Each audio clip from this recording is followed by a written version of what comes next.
first item will be approval of the agenda, but I'd like to move approval of the agenda with one change. I'd like to add the coronavirus update to the board meeting.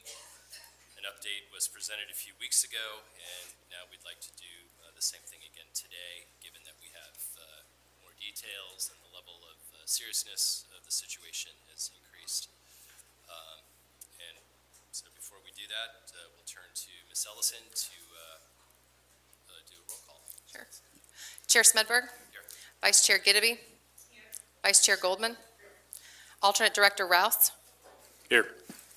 Alternate Director Letourneau. Here. Alternate Director Meridian. Here. Director Slater. Here. Director McMillan. Here. Mr. Chairman, you have quorum. Thank you, Madam Secretary. Okay, next, let's go ahead and move approval of the revised agenda. Is there a second? Second. Seconded by Mr. Letourneau. All those in favor? Aye. Any opposed? The ayes have it. Thank you very much.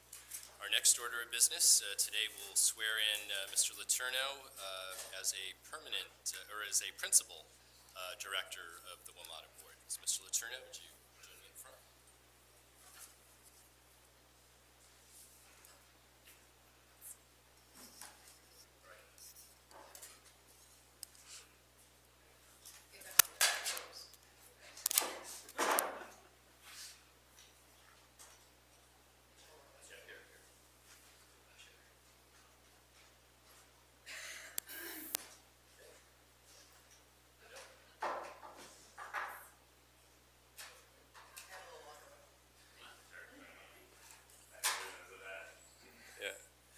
So today's board meeting, we're going to swear in current board alternate Matt Letourneau as the principal director. Mr. Letourneau was recently appointed as the principal director role by the Northern Virginia Transportation Commission. Matt, would you raise your right hand and repeat after me? I, Matt Letourneau, do hereby solemnly swear that I will support and defend the Constitution of the United States That I will support and defend the Constitution of the United States and the Constitution and laws of the Commonwealth of Virginia, and the Constitution and laws of the Commonwealth of Virginia, from which I was appointed as a principal director from which I was appointed as a principal director of the Board of the Washington Metropolitan Area Transit Authority, of the Board of the Washington Metropolitan Area Transit Authority, and will faithfully discharge the duties of the office upon which I am about to enter. and will faithfully discharge the duties of the office upon which I am about to enter. Congratulations. Thank you.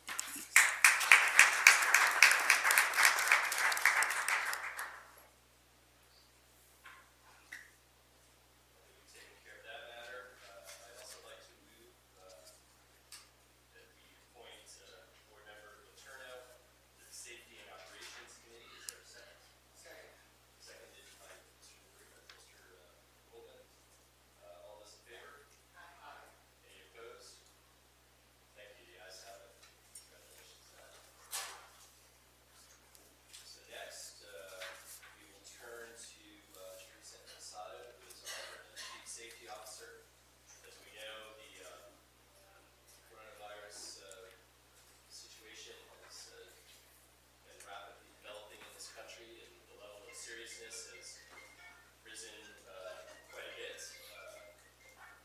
We had the president on television last night giving his updates. The White House and ACT coordinators has been meeting. It was reported yesterday that the congressional physician gave a staff update on Capitol Hill, and now they're estimating that potentially a quarter to a third of the population could potentially contract the virus.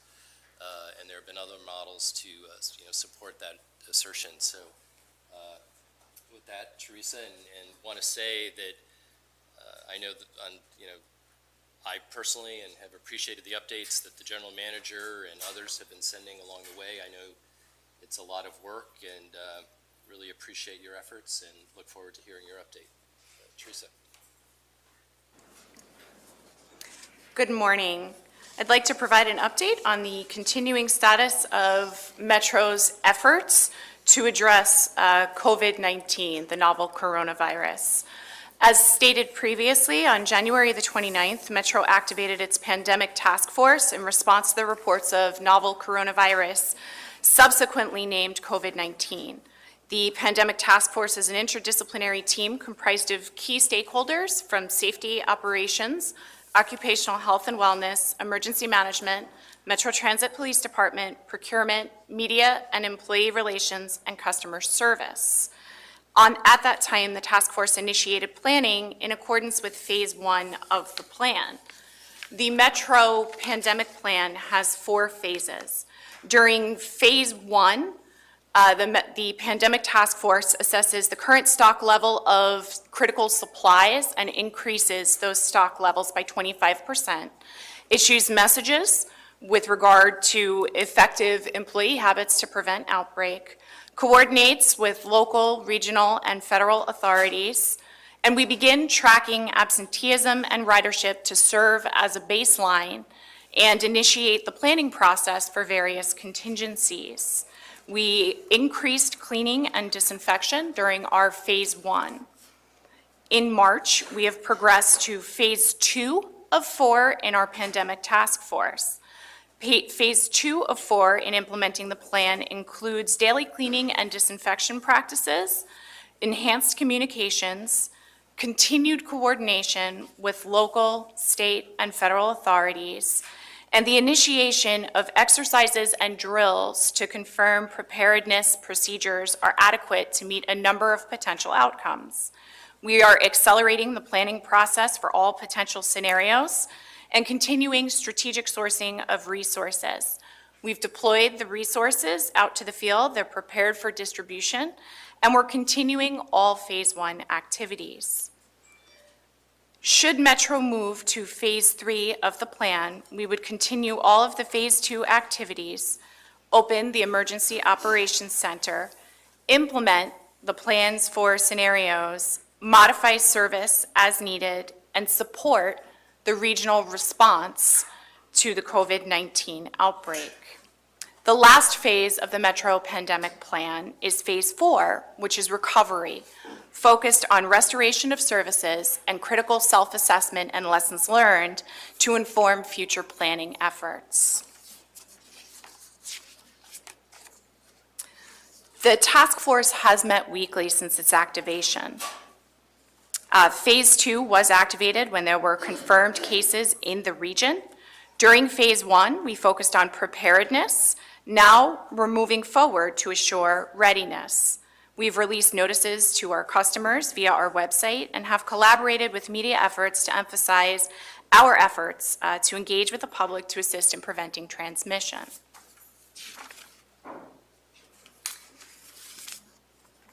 We will be increasing the types and frequency of internal and external communication and will continue to implement the commensurate elements with regard to stockpiling of critical items and continued expanded use of disinfectants and monitoring of absenteeism rates. I'd like to detail some of our cleaning protocols. We are currently cleaning and disinfecting frequently touched surfaces in our stations. This includes our fare machines, fare gates, and handrails on a daily basis. We are cleaning and disinfecting our vehicles. This is buses, trains, and Metro Access vans with the use of hand wipes that apply an EPA-approved disinfectant on a daily basis. We've begun use of electrostatic fogging equipment in an expanded capacity on our bus and rail cars on a weekly basis. We are currently following CDC recommending cleaning and disinfection practices and using EPA-registered disinfectants. However, we've been emphasizing the most effective way to prevent the spread of disease in our system are the preventive actions that are taken by our customers. While our routine cleaning and disinfection practices will play a role in minimizing the spread of COVID-19, hand transfer of the virus to mucous membranes of the eyes, nose, and mouth may result in infection. This can be interrupted by the use of proper hand hygiene and cough etiquette. Proper hand hygiene and respiratory hygiene are the principal means of interrupting this type of transmission. We are also maintaining spot disinfection capabilities for all locations and equipment should we have an outwardly symptomatic individual reported on the system. With regard to our communications, the task force has issued numerous messages. Our general manager has issued messages to employees along with email updates reiterating the CDC guidance. We've also communicated with our team that they have resources available through the Employee Assistance Program to help them navigate this difficult time. We've recorded podcasts with our medical expert to answer questions that employees are commonly asking. We've employed a multi-channel communication effort through written bulletins, email messages, postings at work sites, as well as intranet updates, podcasts, and we've partnered with our labor organization leaders to have an external live webcast in which we answered questions from the workforce.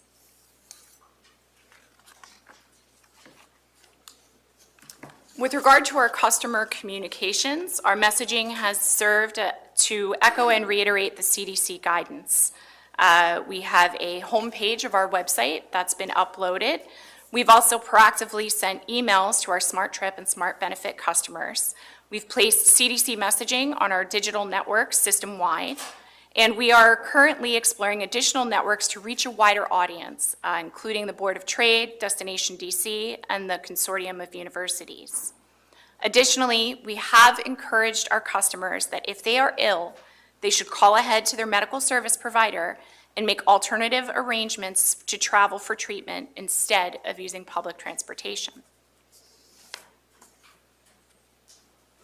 In addition to our internal coordination and preparedness efforts, we've been working closely with local, state, and federal agencies to keep abreast of the latest efforts to combat the disease spread and to assure the health and safety of the region.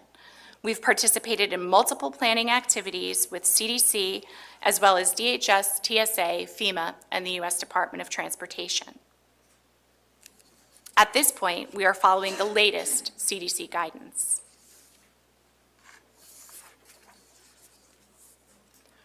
With regard to our next steps, we are currently preparing for phase 3 of our pandemic plan. That includes identification and prioritization of critical functions within operations and maintenance, reviewing all of our internal procedures to identify any crucial gaps. We've reviewed our HR policies, we're exercising our IT capabilities, and we're still coordinating through supply chain disruptions to ensure that we maintain an adequate level of supplies to respond to the incidents. We are evaluating potential options for reduced or alternate service. We are ramping up our communications and preparing response scenarios for potential phase 3 with regard to service and staffing expectations to provide continuity of operations. We've continued monitoring absenteeism and will consider alterations to service in the event of increased employee absences or illnesses. Thank you, Mr. Chairman. Thank you, Ms. Episato. Mr. Wiedefeld, is there anything that you'd like to add at this point or emphasize? A few things. One is I want to thank Teresa because in late January, she immediately started to implement the plan, which got us a leg up, I believe, in this battle that we're facing. I think it's important for our customers to understand that we will do everything in our power to keep them safe and our employees, and that will eventually drive all our decisions. As we all know, this is changing minute by minute, so we want to remain flexible, but we have an important role to play in this region, and we want to maintain service as much as we can, as long as we can, to meet all those needs that we have in the public. So that's our mindset, but all decisions will be made first and foremost with the safety of our employees and our customers. Thank you. Now, let's open it up to questions. Any questions or comments from the board members to Ms. Episato or Mr. Wiedefeld? Let's give it in. I also want to just echo my appreciation. 2 weeks ago when the board was briefed, I was thinking, well, I'm not sure if we're going to really need this. And then we got 1 week later the case in Montgomery County. So I think the proactive measure really speaks to a sense of confidence, even as I rode the Metro this morning, in knowing that we are literally doing everything that we possibly can. And I really do commend the full team as part of it. One of the things that I was also reflecting on actually is the OIG report in terms of the cleaning service and just the support I know one of the challenges before was that we didn't have necessarily supervisory over our services, and so I wanted, hopefully, that you could explain, and I don't know if it's you or COO leader, but just what we've done since that point and being able to ensure that we have oversight and supervision over the cleaning services that are also being provided. And I know you gave a general update, but I want to connect those two together. We have been conducting spot checks and audits to assure that the cleaning and disinfection is performed in accordance with the CDC requirements. That's something that we are emphasizing with our frontline workforce, with contractors that provide those services as well. Our leadership has been made well aware of the expectation that they are to assess compliance with those protocols and ensure the quality of the efforts that are being undertaken. Mr. Letourneau? So, I don't know how quickly we're able to track daily ridership, but I would surmise that we have started to see an impact or will see an impact. So, first question is if we do have any of those figures yet. Second question is, how does ridership impact our response? Does there become a point where we can, to some extent, sort of right-size service, potentially with fewer cars or something like that, which then would enable an even greater level of cleaning and disinfecting because we don't have as much rolling stock out there? In terms of the ridership, slight changes so far, but again, this is changing day to day right now, so today is probably a little different than yesterday. So we'll continue to monitor that. At the same time, literally, we are getting reports both at AM and PM on our own employees, because again, that could drive what we can do service-wise. And yes, so that some of the scenarios that we are building is, what ifs, both in terms of internally our resources and externally what's happening in the marketplace and how we can adjust. And that may change how we do our disinfection. We may move vehicles off the line totally, for instance. We may go to all car trainings. There's different things we'll continue to play through. But again, we will have to adjust as this evolves. But I think we're very well prepared to do it. Any other final questions or comments? Okay, if not, again, Teresa, thank you so much for all you're doing on behalf of the authority and our riders and the employees. It's important work. We know you've got a lot on your plate these days, and really appreciate your efforts, you and your team's efforts. So, Thank you, sir. if there's nothing else, the meeting is adjourned. We're going to have all the meetings here today in this room. Next, I believe Mr. Goldman is the Safety and Operations Committee. What time? Just right away? Yeah, momentarily. We'll just take a few minutes, just switch around. All right, thank you very much. Appreciate it. Thank you.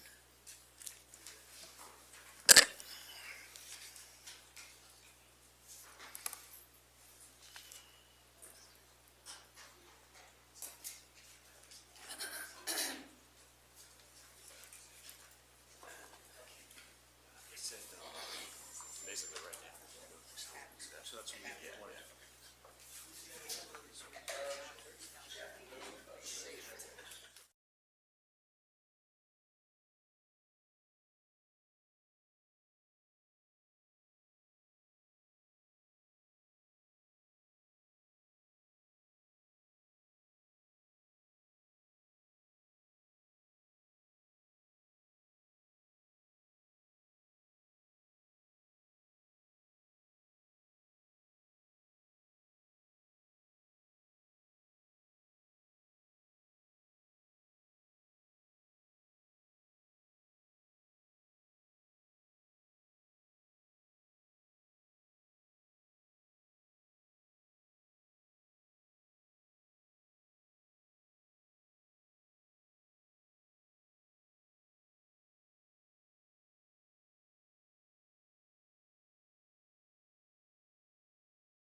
today's agenda before us, since Ms. Impastato and Dr. S.B. Smith provided the board with a coronavirus update at the board meeting just prior to this session. I'll ask for approval of the agenda with that item removed. Are there any objections? Seeing none from members of the committee, the agenda is approved as admitted. We also have the minutes from our last meeting before us. Could I get a motion from a committee member to approve the February 13th committee meeting minutes? So moved. Thank you. Can I have a second? Thank you. All in favor, signify by saying aye. Aye. Thank you. All in favor? Then we have the minutes as approved. Before we begin, I'd like to give a brief overview of today's meeting.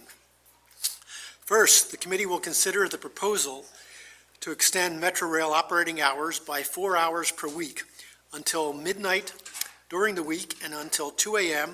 on Friday and Saturday evenings.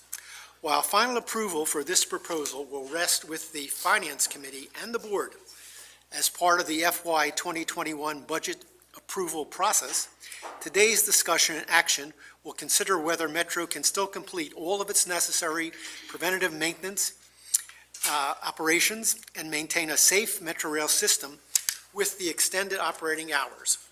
For this item, Board Member Horner has recused himself, and Board Member Rouse is present as his alternate today for the federal government. Following that, our final item is a presentation on Metro's efforts to reduce customer and employee injuries with a specific focus on bus service and Metro access. Staff will return next month with a discussion of similar efforts on Metro Rail. So, Mr. Lederer, do you want to make the presentation on the first issue, Metro Rail hours of service and the preventive maintenance program? Thank you. Sure. Good morning. The purpose of this presentation is to seek the committee's input on the levels of service proposed for FY21. We want to also reaffirm our commitment to safety, review the progress made in our preventive maintenance program, and report on the efficiency and productivity gains made on the existing overnight maintenance. Prior to SafeTrack, the history of our maintenance and service hours was as follows. We increased service and we cut work hours on the overnight. That led to a disappointing customer on-time performance in May of 2016, reaching an all-time low at that time at 68.9%. During FY17, as we introduced SafeTrack, which performed 3 years of work in 1 year, we again saw an all-time low in customer on-time performance, reaching 61.2%. Following SafeTrack, what we saw in FY18 was the result of investing in capital renewal and preventive maintenance. Now we are seeing an all-time high in customer on-time performance. In quarter two of FY20, we saw on-time performance at 90%. More maintenance and state of good repair leads to improved service, better reliability, which moves customer satisfaction. For the first 2 quarters of FY20, customer satisfaction has reached an all-time high and is in the mid-80 percentile. Today, service disruptions are down regarding track infrastructure and electrical fires. Our overnight window is used not only for maintenance, but for capital investment and state of good repair. Through the use of our overnight window, we are tackling outstanding caps as well.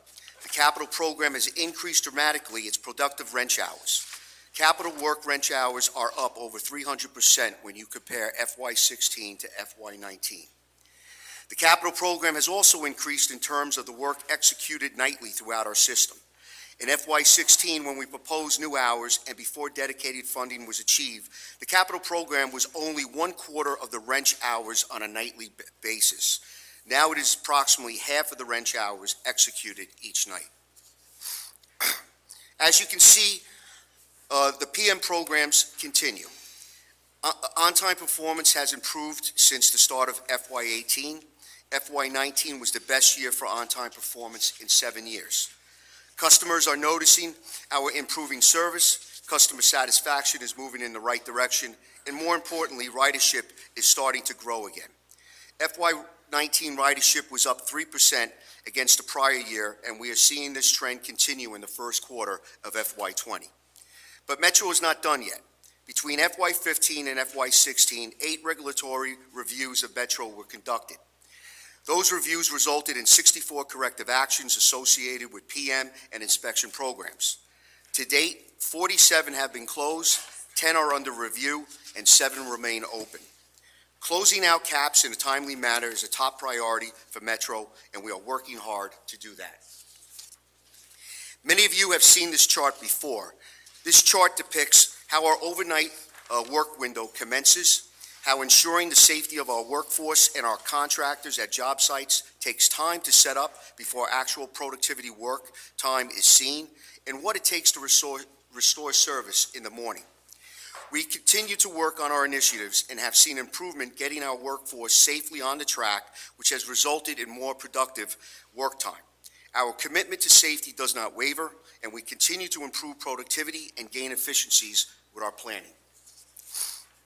Based on our progress to date, we propose the following service hours, adding 4 additional hours of service by extending weekday closing from 11:30 to midnight and extend closing on Friday and Saturday to 2 a.m. We also request to keep Sunday morning openings at the same time. However, we recommend to improve Sunday service by moving from a 15-minute headway to a 12-minute headway on all lines except for the red line that would be on a 6-minute headway end to end. We believe this improvement in service on both the overnight and on Sundays will attract new riders. Regarding Sunday service, moving from a 15-minute to a 12-minute headway on all lines, while the red line moves to a 6-minute headway, will improve customer travel time and add more trips and generate revenue. However, there is a cost, an annual cost to this. This slide explains the impact of the proposed service improvements. It explains the impact of returning overnight hours, increasing Sunday service, as well as tallies both the proposals together for a complete impact to service changes staff is recommending. Regarding improved service on Sunday, staff calculated the change in wait times and applied an elasticity to the percent change in travel time, which amounted to what we believe is an additional 500,000 trips annually. This elasticity percentage change is common practice used by planners in our business. In regards to adding additional overnight service, staff looked at historical data from activities seen back from 2016 and before 2016. Between both proposals, staff believes we will see an additional 900,000 trips per year, generating $2.3 million in revenue and overall operating cost of $8.6 million. This will generate a net cost to the jurisdictions of $6.3 million. It should be noted, although the final report from the public hearings is not complete, there was an overwhelming support for those who testified that both returning overnight hours and increasing Sunday service, our customers want Metro to do so. Therefore, staff recommends to the Safety and Operations Committee to review the proposed Metro Rail service changes and recommend them to the Finance Committee. And that's my presentation. Thank you, Mr. Letter. Before we begin with some questions, just some introductory remarks. We're taking action today as a Safety and Operations Committee on the extended hours, and we're looking at that from a safety and operational point of view. Our focus as a Safety and Operational Committee is the safety of the system and whether the preventive maintenance program and objectives of the system and the authority can still be carried out under these longer hours of service. We're going to make a recommendation, whether we think that is the case, to the Finance Committee. We are not approving today the cost of extending Metro Rail hours midweek or on the weekends, or how it should be paid. Now, the staff proposal also includes, as Mr. Letter pointed out, more service on Sunday as well. Whether this is preferred by riders, whether it's desired, or whether retaining the existing Metro bus routes that are marked for reduction or elimination by staff is a better use of public funds is also not something we're going to address today, but it is something that will be left to the deliberations of the Finance Committee when it considers those pros and cons in evaluating proposals for the FY 2021 budget. So having made those preliminary remarks, let me just ask a few questions to start off. I'm sure other members have questions too. Mr. Letter, if I can get you to focus on, I guess it is slide number 6. Yes. All right, we're focused on your preventive maintenance program. And do we have a power outage or a power failure or something? They'll get it back. This is the one entitled CAP and PM Program Update. Thank you. I noticed on the right side that it seems that you're at least behind schedule on some of these preventive maintenance programs. The track cleaning seems to be a little off of the mark for something that is to be done on an annual basis, and the stray current testing, which is on a 5-year basis, also appears to be a little bit behind schedule. So my question is, how are you going to both catch up and get on the mark and complete these preventive maintenance programs with less hours during the week and less wrench hours on an annual basis? Well, we can still use the overnight hours as well as piggyback on the RSAs and the early outs that we have throughout the system. So if there is a capital job that's working or a track job that's working, we can schedule our work regarding these PM programs. And if we fall further behind, we could just prioritize this work as we go. So we believe the improvements that we made, on the efficiencies of wrench hours, which we have really improved, we can continue to stay up on. And if you prioritize the work and fall behind, does that mean that you then, over weekend periods, use bus bridges and single tracking to meet the preventive maintenance objectives? It would all depend on what type of work is going on. I'm not saying that you have to have a complete shutdown for some of this preventive maintenance work, but we could piggyback on the weekends as well as whatever overnights we have on the weeknights and still get our work done. Okay, so you're confident you can still get the work done, the preventive maintenance programs that have been outlined here within the lower operating hours per week? Yes. Okay.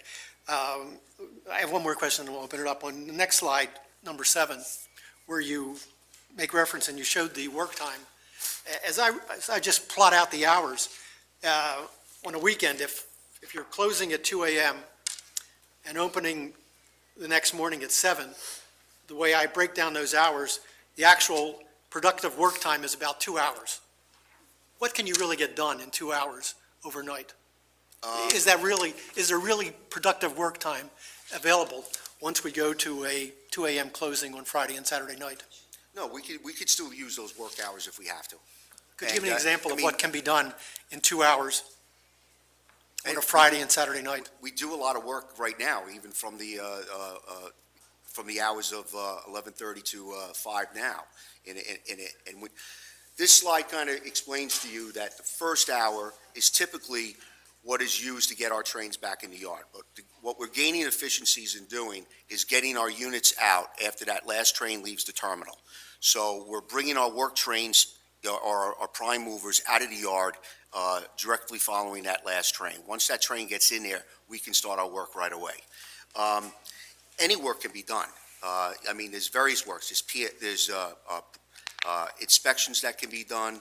There's preventive maintenance work that can be done. There's work that can be done in Cigna ATC rooms, traction power rooms. There's a lot of work that we can get done in those windows. And I appreciate that explanation. It still seems to be a very short period of time to get anything done. Thank you. Other members of the committee or board? Mr. Letourneau? Thank you. A few questions. So we still seem to have kind of a persistent issue on fire. Fiscal year to date in 20, I believe there's been 44, which is up from this point in 19, about a little bit down from 18. What do you kind of attribute that to? And is any of this work time that's lost going to inhibit our ability to address fires? Can you repeat those stats, because I don't, The Metro Performance Report shows that fiscal year to date 20 had 44 fires. fiscal year 19 to date at this point had 36 and 18 had 51. Okay, but I believe that stat is all fires, so it would be fires in stations or fires at the beginning of the stations. Yeah, So it's not apples to apples. The fires that we were talking about are down here are actual right-of-way fires. okay, So our right-of-way fires are down. We're still seeing the They're trend down. in that, yes. okay. And you don't have any concern that the lost hours here would inhibit the ability in any way to address those? No. Okay.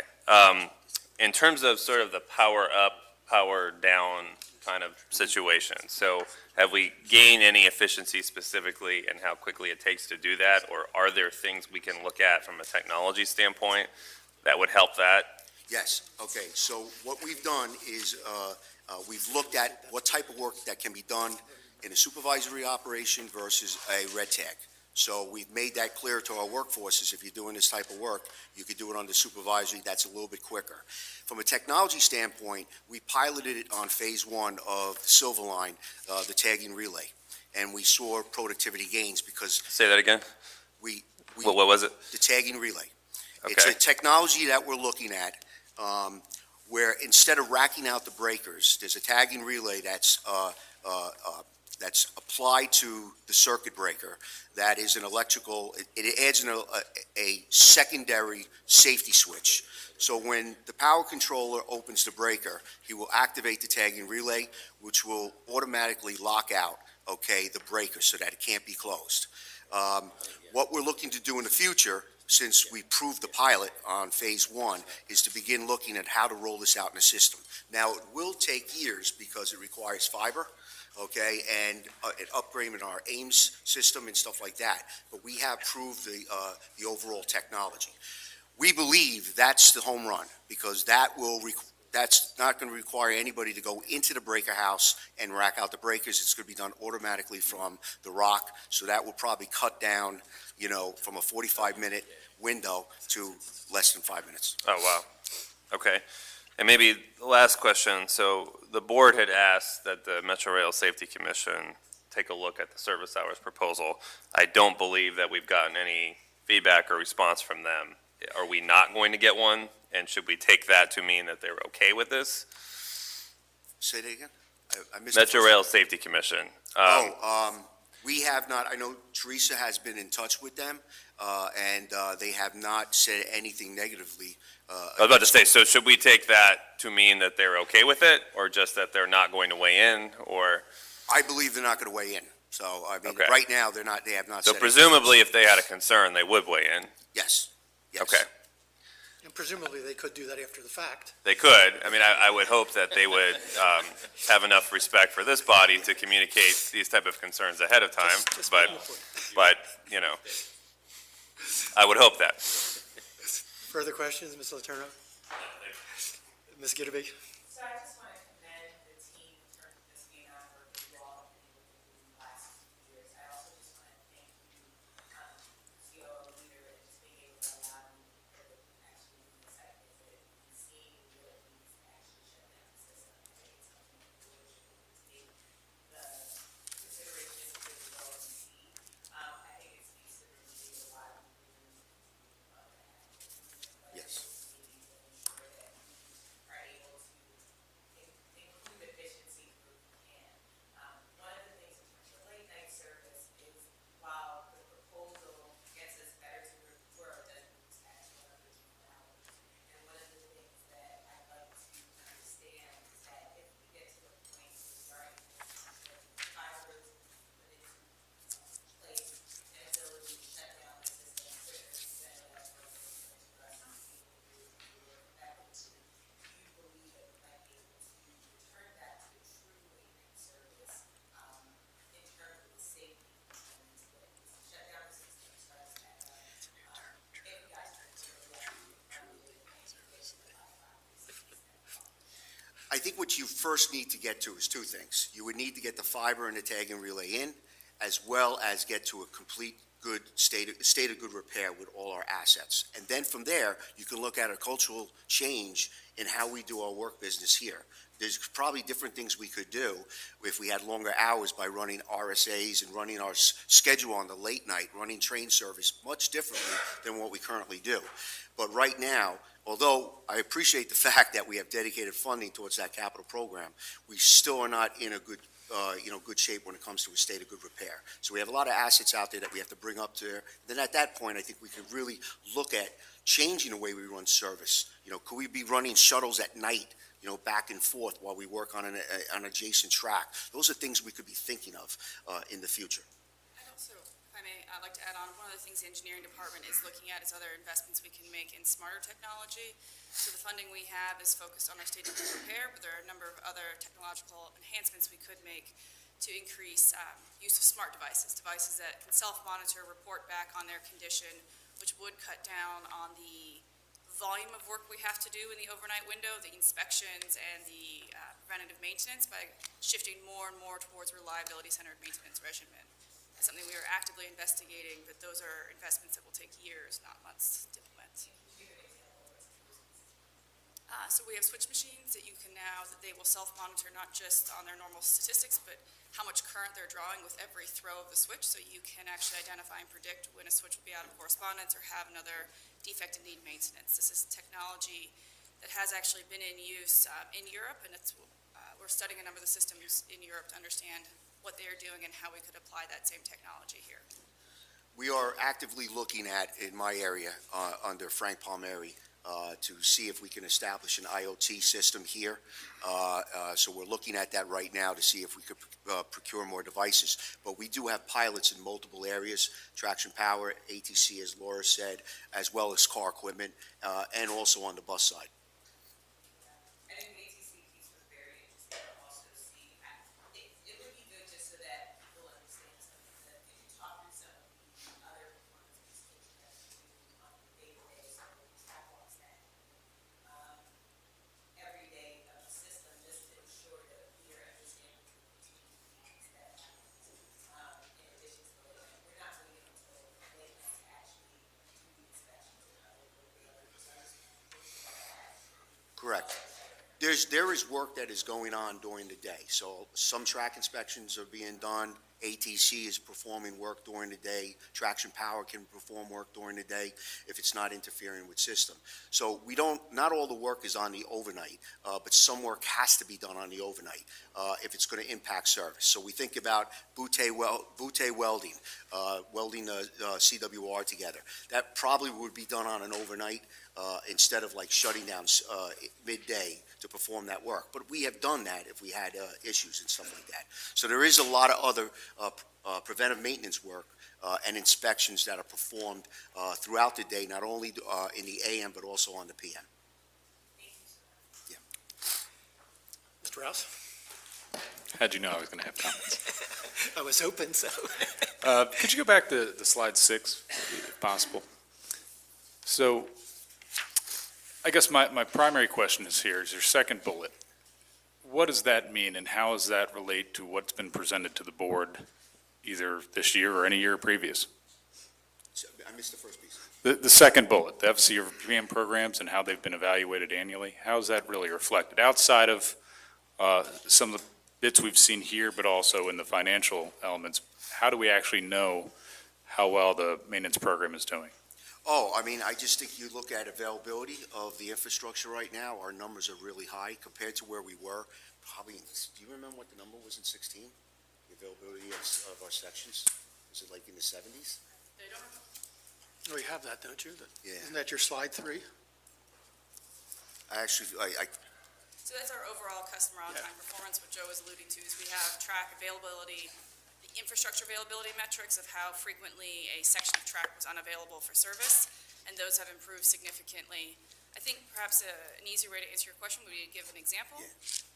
So for example, with the track preventive maintenance programs, when we implemented those in the beginning of FY18, we were focused on tamping and torquing, so respectively our ballasted track and our direct fixation track, ensuring that the structure was structurally sound, right? So the ballast was well compacted and stable, and that there were no loose fasteners.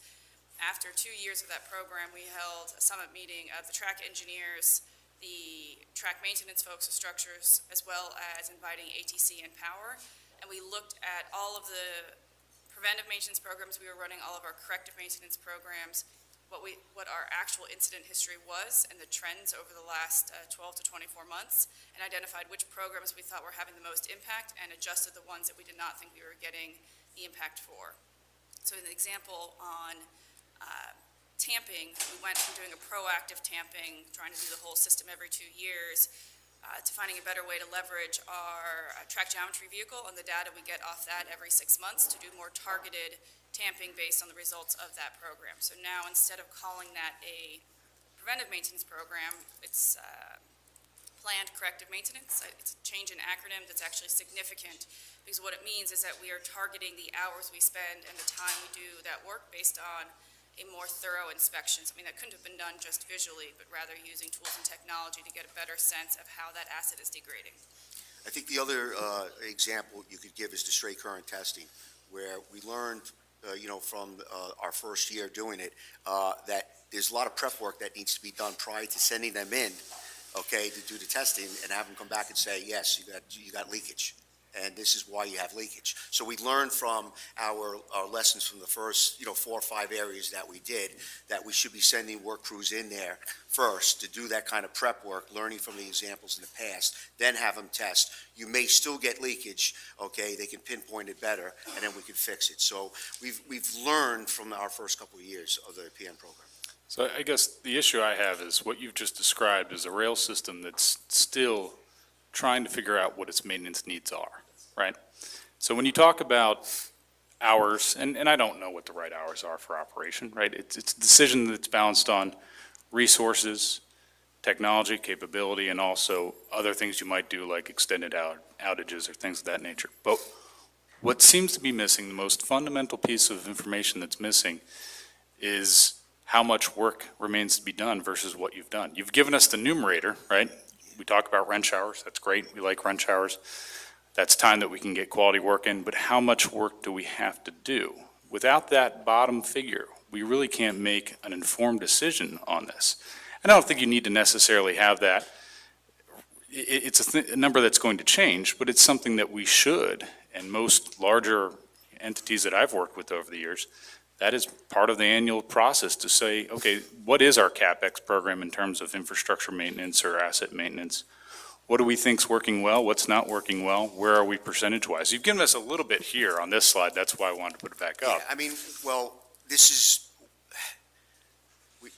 similar slides that we have used before, presentations to the board, so we kind of kept it the same. Yeah, there is additional work that has to be done throughout our system. There's old fasteners that have to be replaced, but that would be done more like on a capital replacement improvement project and stuff like that. That is actually one of the things I want to look in here, because direct fixation,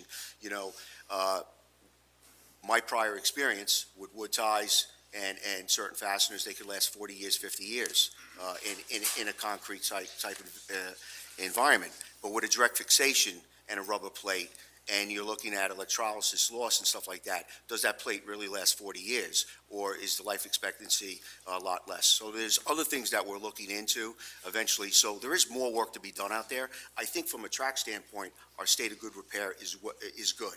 And Safe Track really made a difference, especially in the ballast and in some of our areas where we had to do a tremendous amount of grout pad work. So yeah, the slide is small. We tried to concentrate on what we consider the first PM program that we have. There is still a lot of other track work that needs to be done, but I think that would be done more under RSA's, weekend work and stuff like that. Well, I think that has to be understood. We don't have a specific denominator to give you.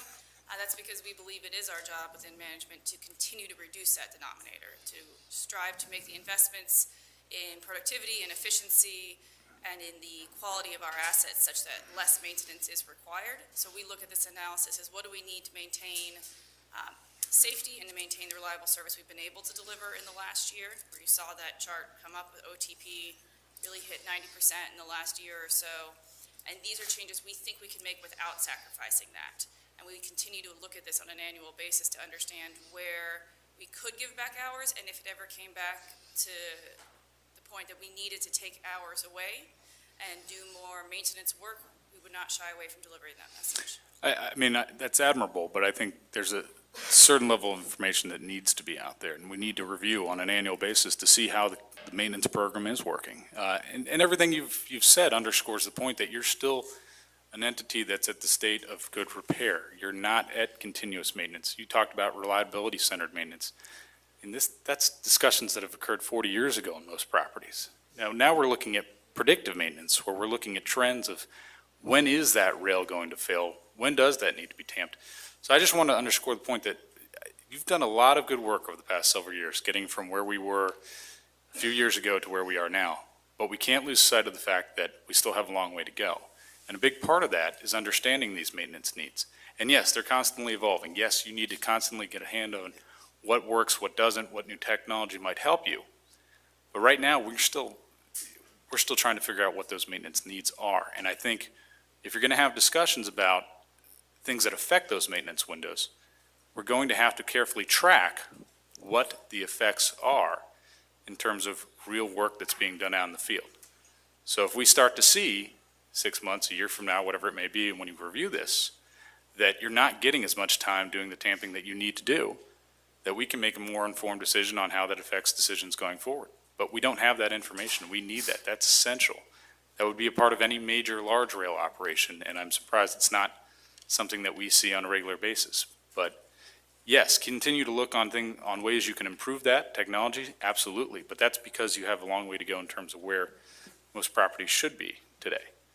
But we need to have a better understanding of what that denominator is, what those hours are that you need to have versus what you're getting out there. If you need to replace 20,000 ties in a year, how many did you get in? Did you get in 10,000? Because that's not 20,000. That means we have a big problem on our hands in keeping that infrastructure asset to the state that we need it to be. So that is my big issue here, and then I would encourage management, but also the board, to have that as a part of its annual discussions on what have we gotten done, what were we expecting to get done, and did we make those marks? Because then it makes these discussions a lot easier to have. We can say, well, you know what, maybe we need more resources, right? We can keep the hours the way we want them to be, but we need to add a few maintenance teams so that we can cut down on the amount of work or the amount of time it takes to get from one location to the next. Those are the ways we can solve these problems, by having that level of information. But from my perspective and my experience, I'm just not seeing it at this point. We need to add that to the dialogue. So. Thank you, Mr. Rouse. Those comments are very much appreciated from your role with the Federal Railroad Administration. Question from other members? Smedberg? Yes, thank you. Mr. Leader, could we go to slide 10, please? I want to ask a little bit about the Sunday hours, the frequency. Talk to us a little bit about that. The ridership impact, is 3 minutes really going to make that much of a difference on a Sunday? Let me just put it plainly. I leave that up to my planners, but they believe it will.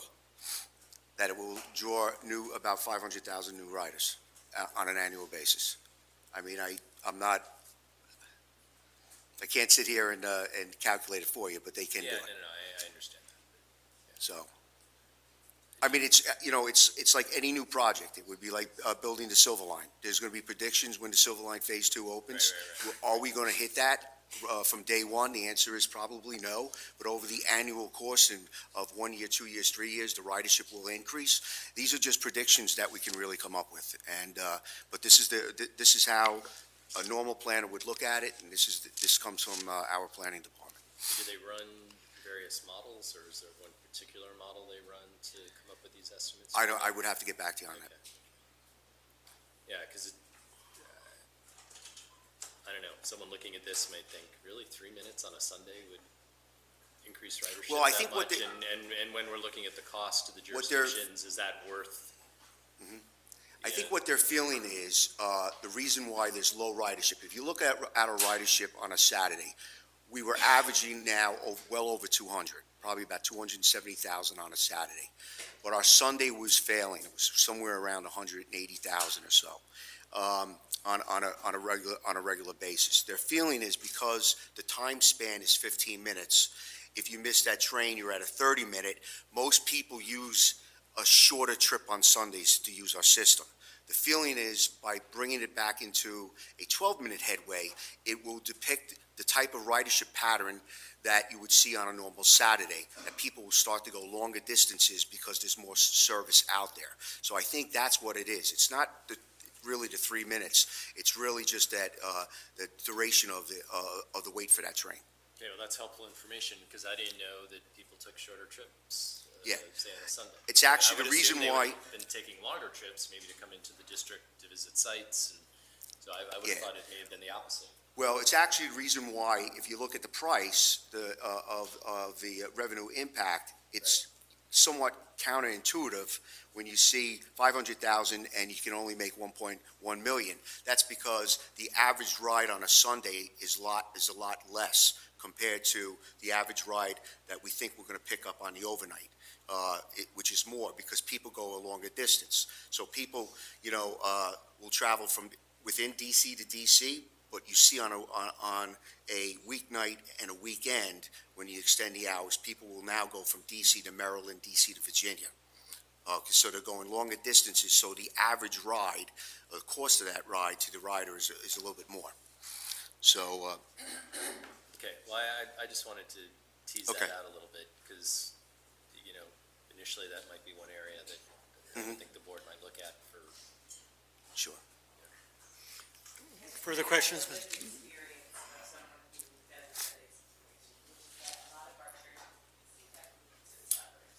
being able to actually have that extra time, it doesn't seem like it makes a difference, but it is a difference between worship and actually like lower service, in terms of just like that time.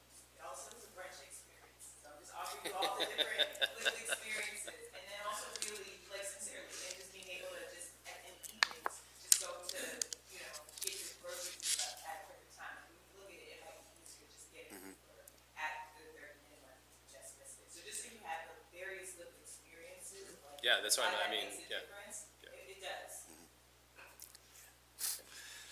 All right.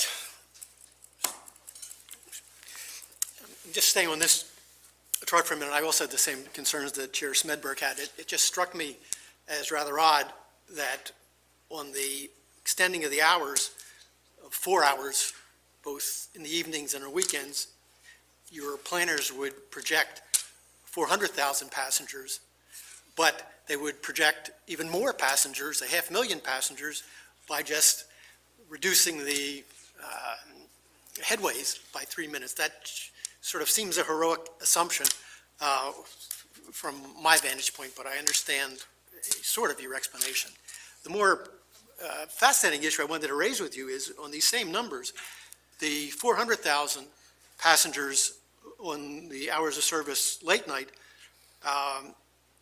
produce $1.2 million revenue impact. Right. But the more passengers, the 500,000, only produce revenue impact of 1.1 million.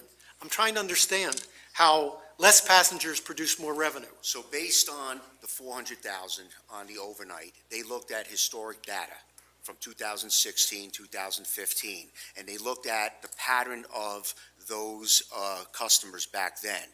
They were taking longer trips on the overnight, so that meant we generated more revenue, okay? On the Sunday right now, the passengers are going at a shorter distance, so we're using that number to generate for the 500,000.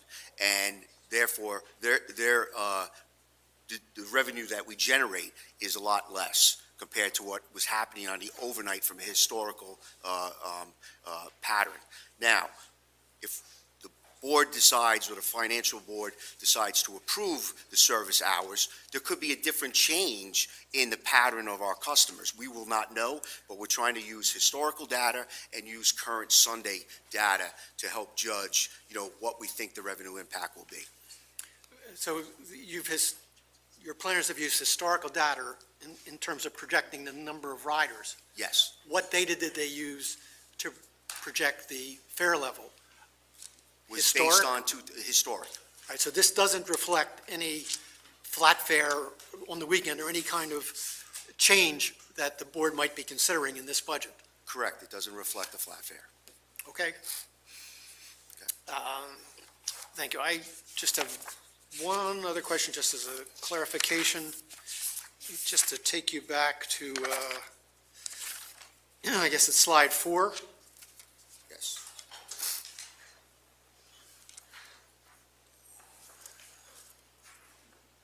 I'm sorry.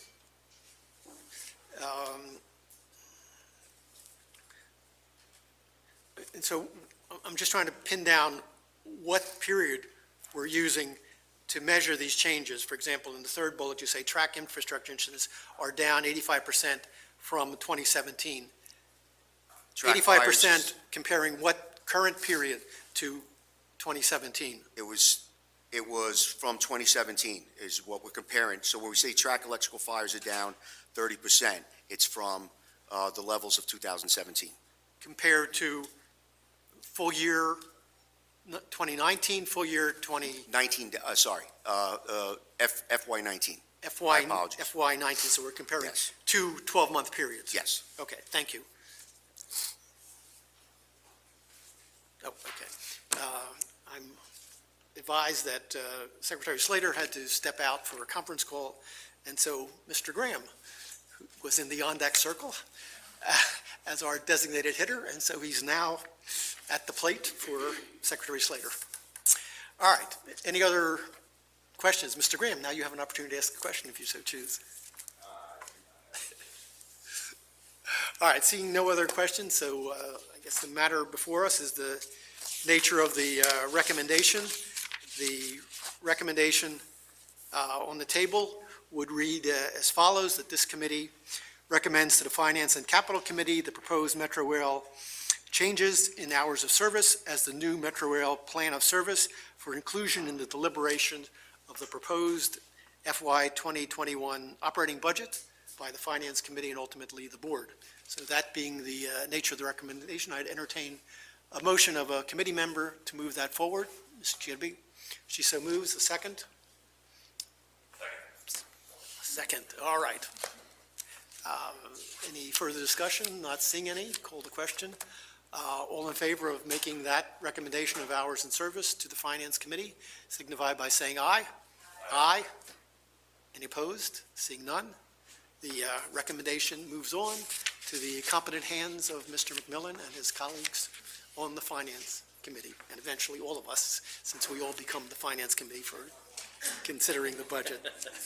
All right. Thank you, Mr. Lederer. We'll move on to a presentation by Ms. Impastato. Are you ready to proceed? I am. All Good right, morning so we're going to have again. a presentation on safety initiatives on Metro Bus and Metro Access. Ms. Impastato. Okay, next slide. I'd like to provide an update on hazard mitigation strategies to improve customer and employee safety in our bus and Metro Access operations. This presentation will update on prior safety improvement initiatives that have been implemented in bus and Metro Access, as well as new initiatives that have begun that are currently in the pilot phase. I wanted to set this presentation against some performance statistics and benchmarking as part of our data-driven efforts. The four main metrics that we utilize to gauge bus safety performance are recorded in the National Transit Database as pedestrian strikes, collision rate, employee injury rate, and customer injury rate. The pedestrian strike metric, which is comprised of pedestrians transported from the scene for medical care, has increased calendar year over year, 18 to 19. There were 21 strikes in calendar year 18 compared to 23 in calendar year 19. However, pedestrian strikes within crosswalks decreased year over year, meaning the majority of the strikes occurred outside of traffic control devices. When compared to our sister agencies, the Chicago Transit Authority, the Southeastern Pennsylvania Transportation Authority, the Massachusetts Bay Transportation Authority, and New Jersey Transit, Metro does have the second highest pedestrian strike rate of 0.5 strikes per million revenue miles.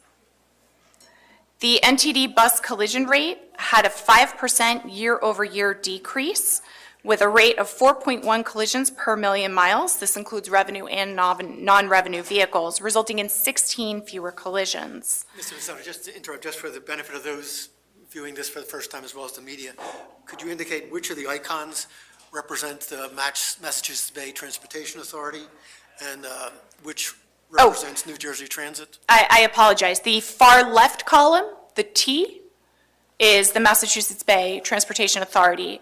The column with the M is, of course, Metro. The SEPTA icon is third from the left, using the lower left quartile as our exemplar.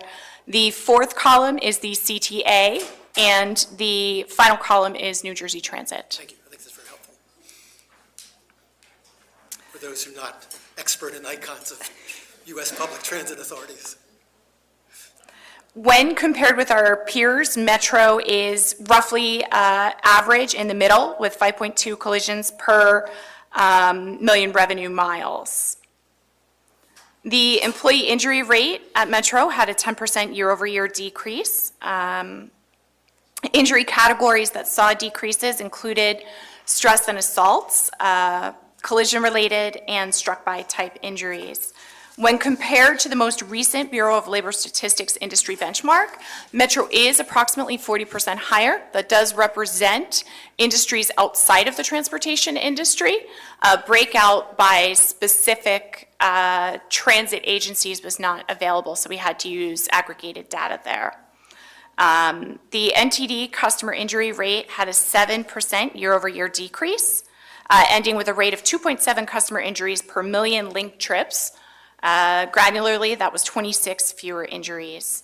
Collision-related and boarding and alighting injuries saw significant decreases, which we believe are linked to many of the actions that we've taken in terms of our risk reduction programs.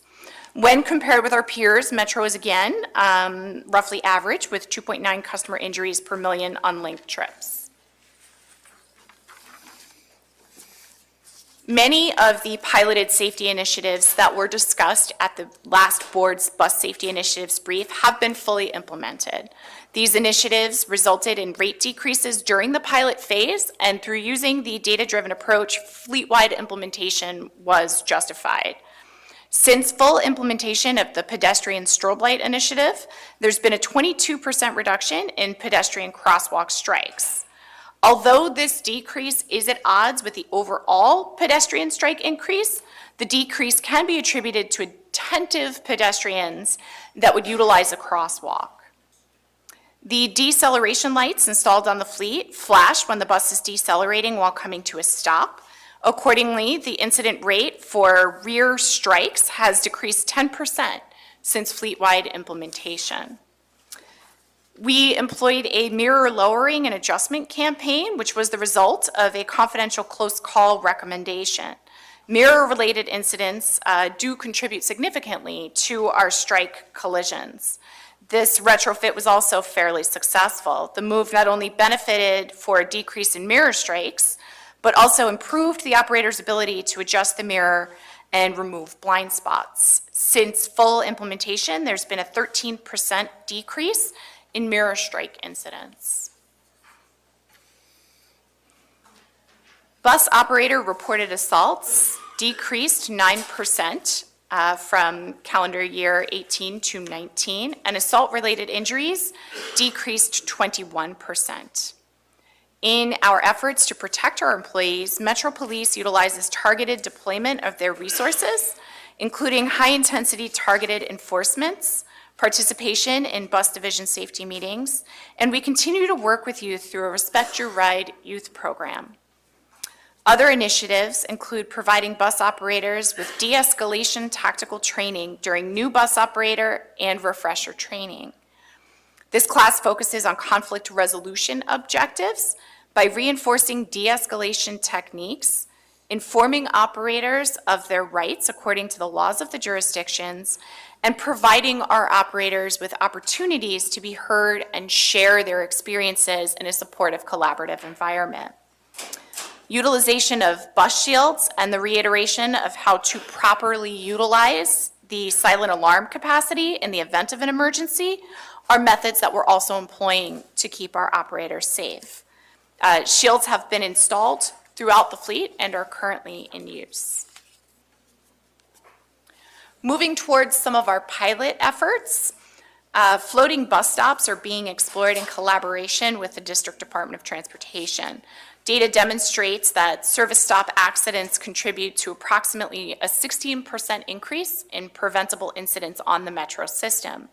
Floating bus stops would help prevent blockage of the bus zones, which creates hazards for our bus operators in their approach to service stops, including pulling in and pulling away from those service stops. Metro has partnered with DDOT in installing permanent floating bus stops near 14th and N Street, and we are currently resolving some accessibility issues which were brought to our attention. Once those modifications are completed, the bus stops will be placed into use. Additionally, we are exploring implementing temporary floating bus stops in several identified hotspots throughout the district to reduce pedestrian strikes and collisions. These temporary stops have been used in New York City, Baltimore, Pittsburgh, and Oakland with significant performance improvements. These cities reported an increase in on-time performance, a reduction in dwell time, and improved traffic flow, as well as a reduction in pedestrian incidents and rear-end collisions.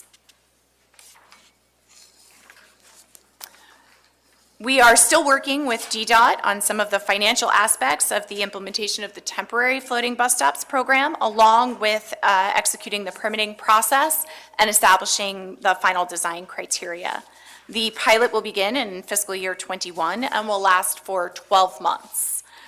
Based on our data analysis, the pilot locations are displayed in the presentation. They're areas where we have an increased likelihood of incident based upon historical performance. Additionally, Metro was awarded a Virginia Department of Transportation grant to evaluate the effectiveness of mobile ice shields and collision avoidance systems on our transit buses. In October of 2019, the system was installed in 5 buses operating out of the 4 Mile Run bus garage. The buses operated for 5 weeks in stealth mode, where performance and traffic data was collected by the systems, but they were not alerting our bus operators. Once we assured that the system was reliable and was effectively capable of detecting any type of obstacles, the system was fully activated on November the 24th and is providing notifications to our bus operators when the system detects the potential of a collision. The operators using these buses were trained on a variety of the warnings that the system will alert them to and the actions that they can take to avoid an impending collision. There are 2 main categories that the collision avoidance system warnings fall into. These are headway and forward collision warning, which alerts the operator to following distance between their bus and a vehicle immediately ahead. And the alerts change as the system detects an imminent collision with a vehicle. Secondarily, there are pedestrian collision warnings that alert the operator of pedestrians that are present in the travel path of the bus. These alerts are specific to where the pedestrian is in relation to the bus, left front, rear, right front, or rear, and the alerts are different from the vehicle collision warning and escalate, again, based upon imminent danger of collision. The initial data collection from November through current shows a decrease in the occurrence of our near misses with pedestrians and increases in following distances that our bus operators are observing from other vehicles within the flow of traffic. The overall improvement in our operator behavior is reported as a 25% reduction in these alerts just during the initial phases of the pilot period. Once the pilot is complete, we'll conduct a full evaluation of the data to determine the efficacy of the system and our next steps. But initial data does show that there's a positive improvement, and we're having some behavioral modification that's taking place in response to these alerts. Next, I'd like to discuss our Metro Access performance and benchmarking. The metrics that we are using to gauge Metro Access safety are collision rate and our customer injury rate. Metro Access collision rates had a 12% year-over-year decrease, ending in a rate of 2.41 collisions per million miles, including revenue and non-revenue trips. Overall, that's 98 fewer collisions. The majority of these collisions were the result of non-preventable collisions, such as when a Metro Access vehicle was rear-ended while stopped. In comparison to our peers, again, the same sister agencies that we're benchmarking with our bus operations we're utilizing for paratransit services, Metro is the lowest agency with 1.0 collisions per million revenue miles. Our customer injury rate increased 11% year over year with a rate of 2.3 customer injuries per 100,000 linked trips. That's a total of 5 additional injuries. The injuries were primarily related to slips, trips, and falls during door-to-door service and navigating the lift. When compared with our peers, we're roughly average with 2.3 customer injuries per 100,000 trips. With regard to the past initiatives that Metro has undertaken to improve the safety of our Metro Access customers, we employed the use of an occupational therapist for passenger assistance training. This resulted in the past from a spike in assistance-related injuries. A work group was established to review boarding and alighting as well as door-to-door and securement practices, and ways were identified to help prevent assistance-related injuries. They were incorporated into training, and the Metro Access workforce was trained in terms of providing ongoing commentary during door-to-door assistance for customers and focusing on the functional limitation rather than the disability of our customer. We've also improved our standardized assessment methodologies to review and provide feedback on the contractor training. We are emphasizing that our passenger assistance is first in terms of the training initiatives. Additionally, there was a contractor-led campaign, which is very similar to Metro's Prevent the Unpreventable campaign on our bus side, which focuses on educating our operators around different types of distractions, be they visual, manual, or cognitive, and creating messaging and additional communications, as well as conducting safety blitzes over a 3-month period. We've saw improved performance throughout our Metro Access operation. With regard to pilot programs, Metro Access will be expanding the use of its dash cam system. The current system is triggered by accelerometer detection of anomalous G-force events, heart breakings, or collisions. The new units will provide continuous recording capabilities as well as enhanced analytics and trigger mechanisms, as well as search and save capabilities. This will aid us in proactively identifying potential precursor incident root causes, and it'll enhance our ability to assist in the claims investigation process. Based upon the information that we're going to receive from the drive cam improvements, we'll continue the Prevent the Unpreventable campaign, but we'll target the messages based upon what the data is telling us with regard to common scenarios as well as operator behavior in terms of messaging to the workforce. In summation, as part of the implementation of our safety management system, we're looking at a systematic, data-driven way to control risk and to assure that our controls are effective. The risk management controls are being directly linked through our hazard identification process, through our voluntary safety reporting programs, as well as reviewing other lagging data initiatives. These exemplars show how we're driving towards risk management strategies that support our safety risk management element of our SMS through data-driven identification of emergent as well as existing issues. That concludes my presentation, and I'm happy to answer any questions. Thank you, Ms. Impastato. These are very important reports. that you provide, the safety of the ride for our riders as well as our employees is probably one of the most foremost obligations of this committee and the board as a whole, to make sure that we're offering something that's safe for both riders and employees. And I encourage you to come back to us with these reports periodically on the safety of the system. And we'll look forward to report next month on safety of Metro Rail and how that performs, both objectively and compared to other properties for our riders and our employees. Just a question or two, if I could focus you on slide 7, dealing with floating bus stops. I was kind of fascinated by that, and I didn't take this too seriously. I thought that, hey, it might be good for Metro, but it's probably going to be a mess for drivers who have to stop in back of their, or get stuck in back of a bus that's in a traffic lane. So I asked our Washington Suburban Transit Commission staff to inquire of Baltimore whether it's working there.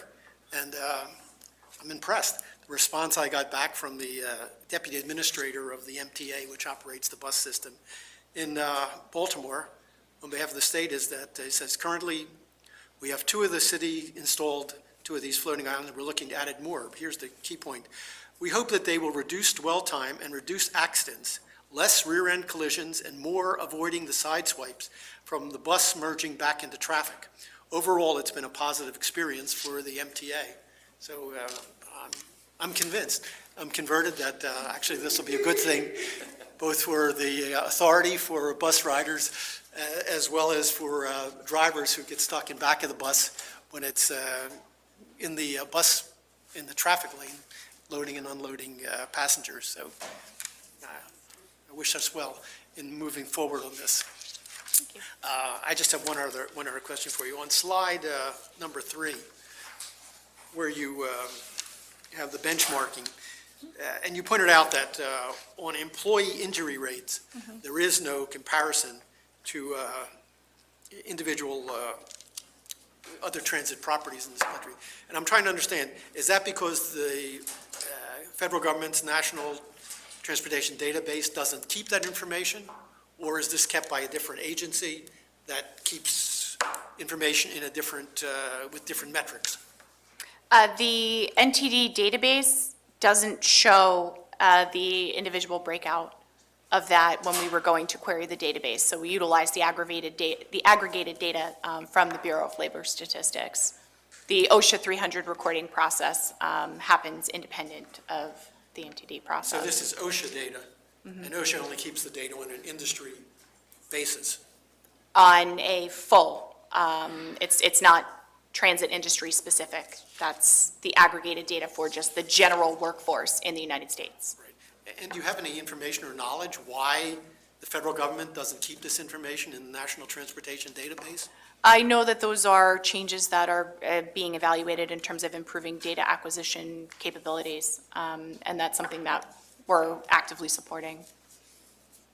Yeah, I mean, that seems to be something that we should take as much interest in what's happening for our employees as what's happening for our riders. So to the extent as an authority, we can influence this process with the federal government, we should be taking steps to do that. Thank you. It's just my soapbox position. Ms. Jigaby? Can you maybe speak to why we're 40% higher, like just in general? What are we seeing for employee injury rates of this? So when you look at the composition of the entirety of the workforce that this is examining, there's completely different risk and exposure mechanisms. We have employees that perform very physical tasks, and the types of injuries that our folks are subject to include repetitive motion type issues. They include sprains and strains. When you start normalizing the rest of the workforce and take into account potential exposure mechanisms there, then you start seeing other types of incident injuries, individuals that may not have the same risks and exposure profiles as we would. Looking at the employee injury rate, one effort that we're going to undertake in terms of our opportunities for benchmarking is looking at other transportation agencies' ability to track this data. FRA has a very mature accident injury reporting process that's independent of the OSHA process. We're looking for like types of exposures and looking to conduct a deeper dive to see if there's any outlier incidents in our data when compared with like type work that's done on an FRA system. Chairman Goldman, I just want to again commend the board for just being able to be proactive in giving us these types of briefings. I think it's a reflection of us not being reactive to the challenges that we're seeing, but more of a proactive approach of really being able to see both innovation happening in real time that we're considering as part of the authority, and also ways that we're ensuring that the public is safe in the process. So I wanted to start off with just that acknowledgement. And I do have the concerns about just that notion of us having just a higher employee injury rate. I think that there's a lot of invisible work that happens every day to ensure that we get to run the system, and I want to make sure that our employees are safe and they're going to be able to deliver that. So I hope that we might get to a point where we can reduce our numbers the next time that we get a briefing from you all. I want to echo my excitement about the tactical urbanism approach of floating bus stops. I think that it's a very interesting way of really trying to improve the bus service for riders. And I hope to see a greater coordination, not just with the district, but the other regional partners, and being able to show that this might be something to be considered in both Maryland and Virginia as well. I wanted to go to Metro Access. We've heard a lot. It's good to hear about some of the changes that are happening. Maybe we can go to the past initiatives, slide 11, and then I'll also go to slide 12. One of the things that we've heard from the various updates, in addition to the safety component, maybe we can go into slide 12, which is some of the other techniques that we're doing for the drive cam and safety messaging. I know GPS was one of the issues that people had brought up, that our system isn't updated, that we haven't, that, I don't know, it doesn't align with being able to find the riders. I wanted to know if there was an update of improving that as one of the pieces. I think that it will help in the distraction if we actually know where you're supposed to be picking people up at, if that's an issue. And then my second comment is a very baseline piece, especially if we're going to have cameras in the units, is we've heard just a simple request for like notepads for the hearing impaired. And I don't know if that's something that we're also just considering or already addressing, since we've heard it multiple times during the public comment period. So firstly, the entirety of the Metro Access fleet have existing drive cams. The technology is sort of an alpha level, and with sort of the explosion in analytical capabilities that are available within the marketplace, we're seeking to upgrade the existing cameras. And part of the systems that'll be upgraded, they'll have far greater levels of instrumentation and sensitivity in terms of the accelerometer data tracking, as well as advanced analytical software that'll show us proactively what our driver habits are. Right now, they're triggered only by accelerometer thresholds. We'll be able to look analytically if there are obstructions to view, if there are issues that are taking place in terms of the position and posturing of our drivers. And we'll just have a whole wealth of data that we can start really diving into and work to improve situational awareness, attentiveness, and to have proactive coaching discussions with our contractors and their staff around the safest way for them to continue to provide the service. As far as GPS, I'll need to get back to you with the status of the installation efforts. I know that was something that is being worked on in the fleet. So I'll have to provide that later. Okay. And then do we actually have a physical tracking of where the Metro Access buses are located, since we have all of this other technology happening? I don't know what the current status is. I'll have to get back to you. The Metro Access. Right now, no, but, so basically what a customer will do is call the call center and ask, and it will be done through the radio. But that is, so just to make sure everybody understands, from a Metro Access standpoint, the vans belong to Metro, okay? The drivers belong to the service providers, okay? So what we've done in our new contracts coming in is put interior cameras, the upgrade to the outside, the driver cam, as well as GPS, so that's what we're doing.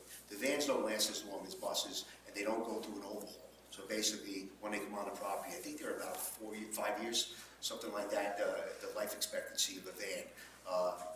So what we're doing now is we get about, I would say almost about 175 a year. So we're changing out the fleet pretty quickly. So we're going to do that through our new contracts. Thank you. Mr. Turner? So, pilot collision avoidance system. This sounds suspiciously like what most cars have now. You have forward collision systems, you have rear cross traffic alert, even all the way down to sort of base models. Is that sort of not a standard piece of equipment on a transit bus? Or is that something like with passenger cars that's evolving and, you know, newer models have those things, but existing ones, you know, older ones don't? Either one of you. Yeah. No, you're correct. This is new technology for us. They don't exist on our fleet right now. There was concerns when we came on, would it be able to pick up a person versus a vehicle? You know, and that was one of the issues that we had to make sure, because we didn't want the bus stopping all the time. But this technology right now appears to have worked. We had tried other technology, like an audio warning, to warn people that were near the bus, but that didn't seem to work. Actually, that frustrated the neighborhoods because they were too loud, especially at night, and it was difficult just to turn the system off. So this technology really seems to be promising. Are new buses that we're ordering, will they come with this as standard equipment, or? Well, once the pilot is approved, that's what we're going to do. And then we'll see if we could do it in-house when we overhaul buses. So we do two things. Our buses last about 15 years. Right. We do a 7.5-year overhaul on the buses. So what we typically do with these initiatives, with the strobe lights and stuff like that, we'll put it in the specs for the new bus, and we'll put it in the specs for the overhaul. And hopefully in 7.5 years, we'll have the whole fleet with new technology. And could the results of this pilot be shared with the jurisdictions in the region? Because all of us are operating buses, and absolutely, absolutely, you know, if this is a technology that we should all be adopting on our local buses, then we would want to know that. So, thank you. Thank you. Mr. Rouse? Thank you, Mr. Chairman. Just one or a couple quick points. I think on the employee data, one thing that I would caution you on is, I know something we've struggled with is how that's reported, right? In terms of self-performed or contractor-based. I know we've always struggled getting clear comparisons between properties because it's not consistent. So a property such as Metro with a large self-performed base versus a property which is 100% contract operated, contract maintained, it's really hard to get a one-to-one comparison to how we're performing versus other properties out there. So I agree. I think that's data that would be very helpful, but I know it's something that we struggle with even with the data that we have. It's hard to tell, is that the entire entity or is that just a subset of that one entity that's being reported? Back to the SMS issue, Ms. Impastato, how many of these initiatives were born from either hazards identified within that or exist within that program? Is it 100% of these, or is this? It's 100% of the new pilot initiatives are part of our SMS. We have made improvements to our voluntary safety reporting programs. So our employees now have additional avenues to self-identify concerns or issues, not just of a conditions base, but also of an operational or procedural escape base. So that's informing a lot of our activities, as well as the robustness of the data with which we're capturing and starting to look at common causal factors and comparators. Yeah, that's great, because I guess, as you know, a big issue with these types of safety management programs is that they all too often end up being a paperwork exercise. So it's good to see that you're actually using them, and this is actually productive and resulting in what we would expect in proactive actions, looking at things, looking at ways we can improve safety before it becomes a trend, before it becomes an issue. So I think that's a wonderful point to highlight right there. And I'll echo the points about the floating bus stop. I thought that was a great, I spend, as much time as I spend on rail, I spend about 3 hours every day on a bus. So I get to see the people trying to make right turns when we're trying to make turns to get to the bus stop. So I think improvements there are wonderful to see when you're thinking outside the box, so. And I want to just say, Jeff and I meet quarterly, and this is one of the topics that's come up. So our staff is really working very well together. So we hope to get this pilot, out in the next year in a couple locations and see if we can expand it. So I thank you, Jeff. Chair Smedman? Yes, I have a question. Teresa, I too want to add my name to the floating bus, bus stops. But it's been a while since the organization and the board in particular have updated any kind of guidelines as it relates to bus stops. Is there any, at this point, have you or your team or any other office within WMATA started looking at those guidelines? Because, so much has changed in the last Yes. now 10 years since those things were last updated, and how this region has grown and how we're coordinating with jurisdictions, local bus systems. So what's the plan for that aspect of this moving forward? That actually was part of the bus transformation project to come up with a standard for what a bus stop would be. And our planning team under bus planning is developing that, and at some point we need to come to the board and have that approved.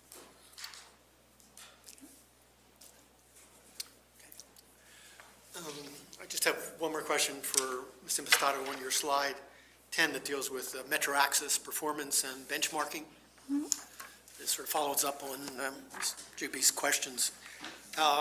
The entities that we're comparing it with, SEPTA, New Jersey Transit, and the T in Boston, are they offering similar type van programs? Are we comparing apples and apples, or are we comparing apples and oranges in using these three other transit properties to compare Metro's Metro Access program? The paratransit operations at the sister agencies that we're benchmarking against are similar.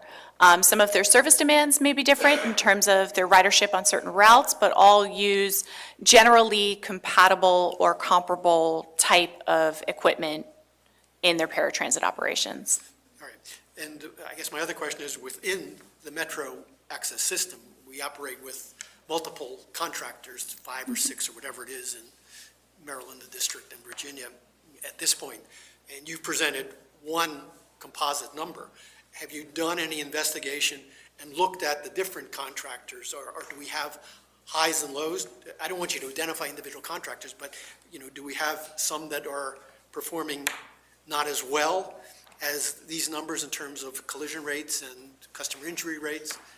Could you sort of enlighten us a little bit about what's the universe of our contractors that we have out there providing? We have 5 contract service providers. The scope of the services that they provide varies in terms of the average number of passengers that they take and the number of miles which they operate. So we do take the data and break it out and look at each of those contractors and normalize that data against the number of routes, the number of passengers, and the number of miles that they're working on. We don't have any identifiable outliers. There is a degree of variance throughout the performance. Largely, those are external factors that are leading to that degree of variance. The number of passengers that one's serving, the area in which one's operating, those sorts of variables influence any standard variation within the group, but there is no identifiable outlier amongst the 5. When you're saying there's no identifiable outliers, what's the, it's sort of in polling data within 5%, 10%, how far is the range for our operators in terms of the 2.3 average in terms of customer injury rate? So when we normalize the data, we see that they're roughly together. It's roughly a 0.5% difference in the rates, which, considering the denominator, is to be expected within sort of normal variance patterns. Okay, thank you. Appreciate that. All right. Any other questions? Seeing none, I thank you for this information report, and we'll look forward to your report next month on Metro Rail. Thank you. Thank you. That completes the work of the Safety and Operations Committee today. I guess the next presentation will be the Finance Committee. Mr. McMillan. Thank you, Mr. Chairman. In the interest of time, as soon as we can get our new speakers here, I hope we can proceed almost immediately. It should be a relatively short agenda item.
First, the housekeeping.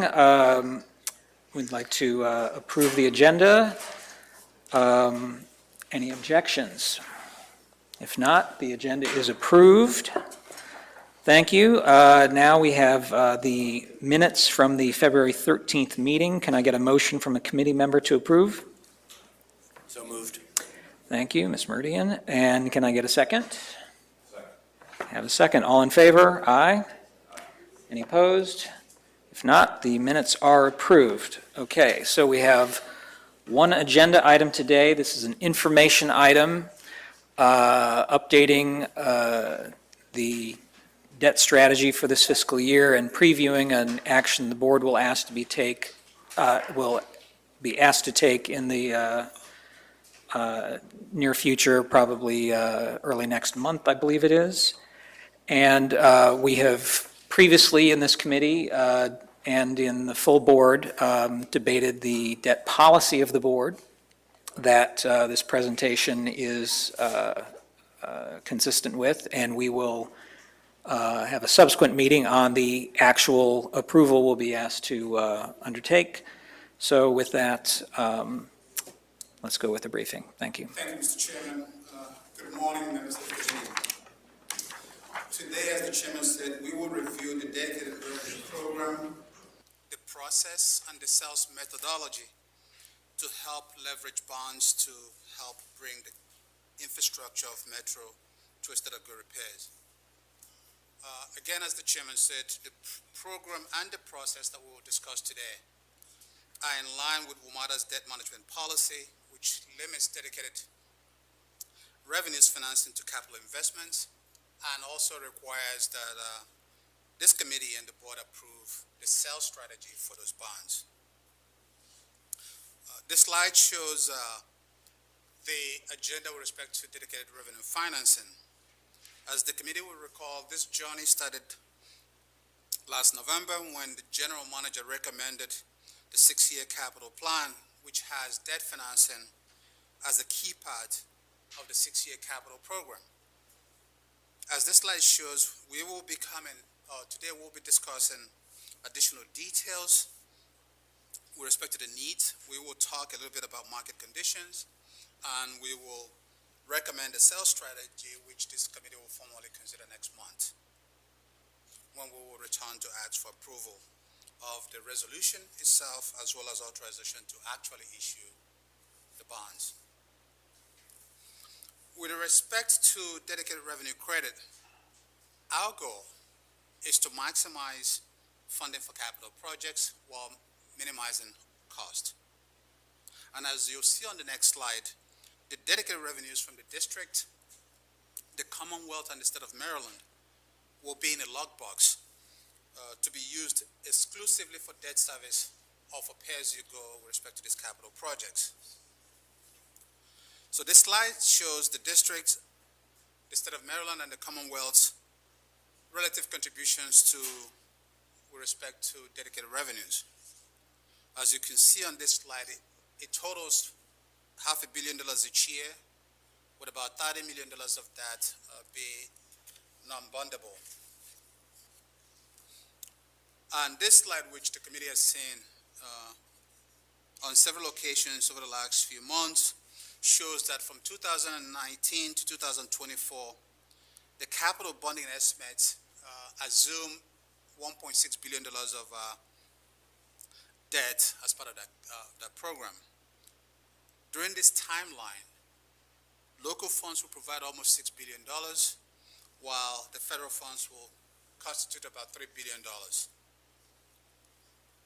And for next year, for the current fiscal year, 2020, WMATA has about $2 billion of single or multi-year capital investments that could actually be paid for with these bonds. These investments include rail cars, rail systems, passenger and station facilities, as well as bus and paratransit vehicles. And with respect to the market, I think we have all seen relatively high volatility in the last couple of days, particularly with the 25-year municipal market data trending around 150 basis points compared to almost 300 basis points a year ago. The graph that you're looking at here reflects the 5-year MMD yield curve along a 30-year continuum. The red line, which is on the bottom, shows you where the current yields are, and the dark green line shows you where historical rates would have been. So the markets are relatively low, and we anticipate the market hopefully will be much more stable when we come back to the board next month, but we expect that the rates will remain relatively low compared to historical levels.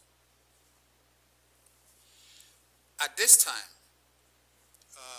we expect that the bonds that will be coming to the committee with will be for a 25-year period, which is consistent with debt management policy, and that WMATA's all-in cost will probably be about 3%.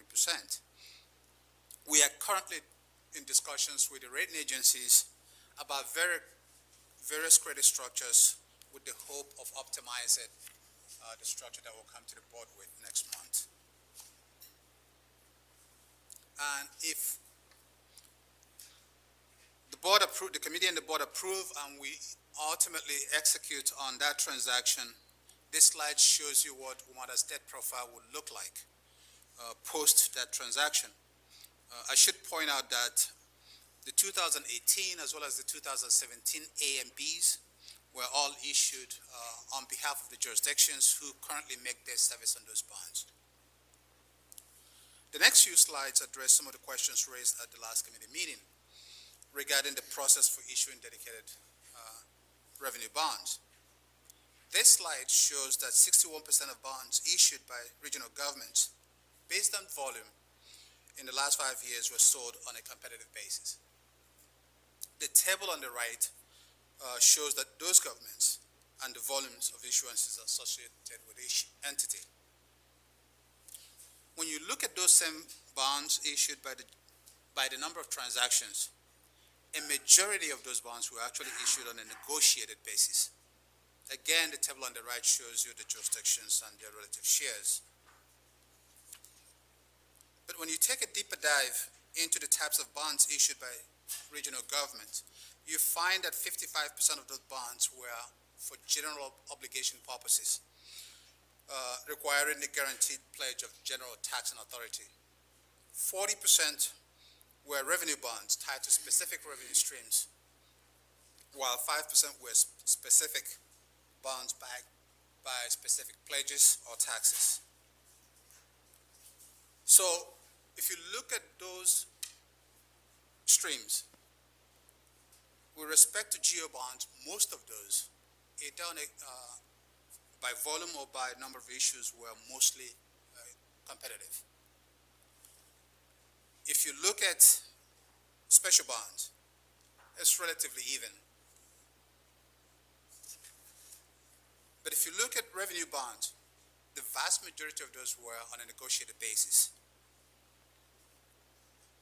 the characteristics of a bond and the prevailing market conditions typically determine the sales strategy. Competitive sales, as most of you know, are successful when you have established borrowers, when you're using general obligation bonds, and the credit itself is fairly straightforward, no complications. Negotiations, on the other hand, are necessary when the credits are new, when there's complexity with respect to the structures, and when markets are unstable. So, in addition to those characteristics, negotiation also comes in useful when organizations have additional goals that they're trying to accomplish, such as having minorities participate in those transactions, or if you want your bonds purchased by folks in the region. Those serve as an additional rationale for using negotiations rather than competitive sales. But given where WMATA is today and the characteristics of the dedicated revenue bond that the authority have been afforded an opportunity to execute, staff will recommend that this inaugural issuance be sold on a negotiated basis when we come back to the committee next month. But consistent with the debt policy, future transactions will take a look at the market, take a look at the recommendation, and we may come back with a competitive recommendation at that time, all designed to achieve optimum rates. Assuming the board approves, we come back. This slide shows the activities and milestones that we expect with respect to the financing calendar, which again calls for coming to the committee next month and going to market sometime thereafter, subject to prevailing market conditions. Mr. Chairman, that concludes my presentation. I'd like to respond to questions. Thank you. Just a quick reaction and a quick question. Appreciate the detail on common and best practices by other jurisdictions in the region. I think that's very good information for getting an entity that is new in accessing the markets in this way, comfortable that we're following a responsible and well-traveled road. So I appreciate that. Could you quickly and reinterpret my question if appropriate? The numbers early in the presentation showing the CIP debt requirement by year, could you bridge those figures to the anticipated principal amount of 545, because those don't match up with any particular fiscal year? That doesn't match up with any of those. You're right. So the 545, if you look at the very last line, debt requirement, and add the 148 for 2019 plus the 397, you'll come to approximately that figure.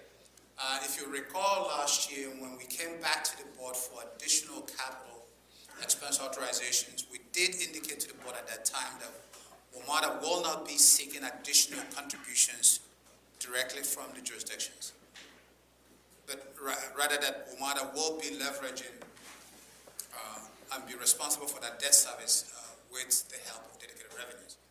That's how we get to the 545 that we're planning for this year. So how have we floated that 148 in the interim? Or am I thinking that wrong? So that you're right. So what we've done is leverage the line of credit, Okay. right, to address some of the initial expenses associated with those projects. Okay, so we've got cash flow financing as we were setting up the normal long-term dedicated That's funding correct. mechanism. Okay, thank you. You're welcome, sir. Any other questions from any other board members? Mr. Goldman? Mr. Anaseki, just actually, this is the slide I want to ask the question on. On this slide, let's just take FY 2021, where it shows that the debt requirement, which will be what you go out for in bonding the dedicated funds, is $372 million, correct? Yes, sir. All right. And that's a subset of the total capital needs, capital budget for the year of $1.8 billion. That's correct. Okay. When you go to market, will you be breaking down the $372 million by specific projects that would be funded within the $372 million by the bond offering? No, no, you will not. What we do, and it was required under federal law, is to make sure that all of the projects that are funded by this project meets the IRS requirements with respect to asset values. So what you do is you identify a collection of a basket of projects that have, in an aggregate, a 25-year useful life, which will then allow you to issue bond for that duration. All right, so how are we as a board going to know which projects are funded by the dedicated revenue bond offering as opposed to which projects are funded by federal or jurisdictional funds? Well, the WMATA's capital fund, the $1.8 billion is fungible, right? We do not make distinctions, at least with respect to what, and there's obviously maximum flexibility in terms of the ability to shift funds to projects depending on the speed at which projects are going. If the board wishes to see which projects are actually funded, we can provide that information. But that is not a requirement for the issuance. This is the first time this issue has come up, but it is information that can be made available in terms of post, obviously, expenses, and what exactly was funded by capital projects. Because if you remember, we have almost $1.6, $1.8 billion of quote-unquote capital needs that will be paid for in the aggregate with federal, state, and debt. So the mix of which projects are funded by which could shift, but the aggregate values obviously will remain the same.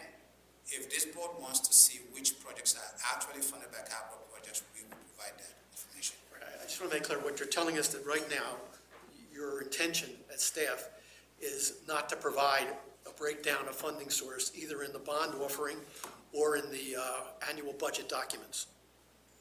No, what I'm saying, Mr. Goldman, is that is not a requirement of the issuance process or the federal guidelines.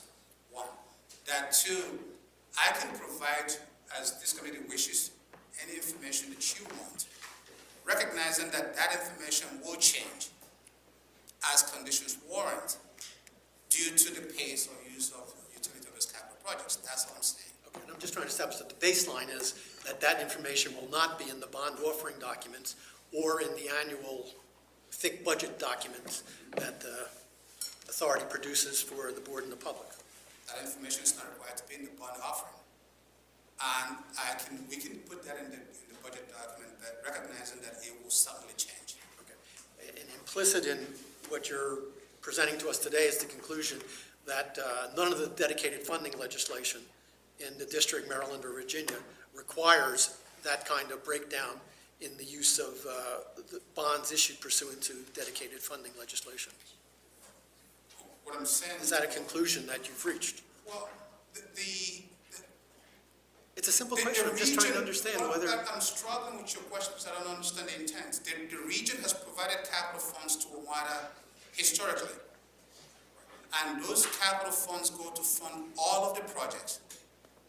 The budget does not identify which capital specific projects those funds are funding. So you are making a new request, and I'm trying to explain to you that we can go back and provide that. It doesn't exist at this point. Okay, I'm just trying to establish whether yours is a full agency position that's been reviewed with council, or whether this is just a finance department position, that there's nothing in any of the dedicated funding legislation of the three jurisdictions that requires you to demonstrate and show which projects are being funded by bonds issued pursuant to the dedicated funding pot of money. That's all.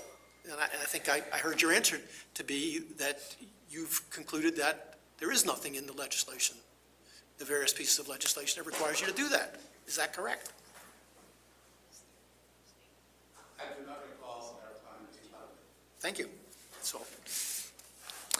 Thank you. If there are no more questions or comments, that should conclude the work of this committee, and turn it over to the chairman for Whatever you have to say now. Thank you, Mr. McMillan. In accordance with the bylaws, I, Paul Smedberg, request that the Board of Directors convene an executive session to discuss the following matters pursuant to Article 2, Paragraph 9, subsections A, budgetary matters that may affect legal positions, WMATA contracts, or sensitive relationships with local jurisdictions or the federal government, and B, litigation, investigations, or other legal matters requiring provision of legal advice or consultation with counsel and staff members, and F, safety and security matters where premature release would compromise public safety, and H, development of WMATA position or strategy on pending or proposed federal or state legislation. Is there a second? Seconded by Mr. Goldman. All those in favor? Aye.